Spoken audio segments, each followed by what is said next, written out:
Something every GM or DM needs to remember is when you let your players do something creative outside of the rules of your standard action spells and abilities, you're reinforcing that player to know how creative they can be in these games. And not just your game, but any game they play as a tabletop RPG. I know this because I know it can be the reverse.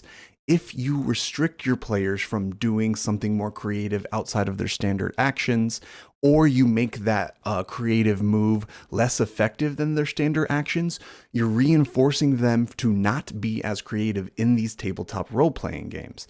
I think all of us understand the rule of cool, and most of us really enjoy it.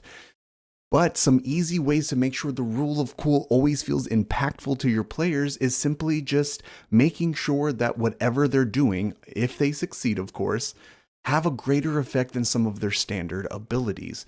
There's a great chart on the back of any standard D&D Game Master screen that has damage values for certain traps at certain character levels.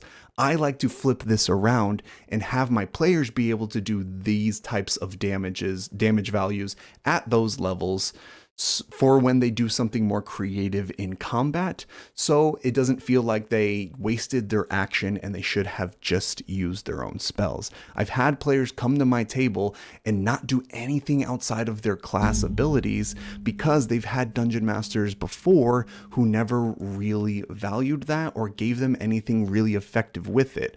So, especially in a system like D&D, where action economy is so important to its balance, make sure if you're going to have them use that action economy to do the creative thing they want to do, make sure it's super effective and fun.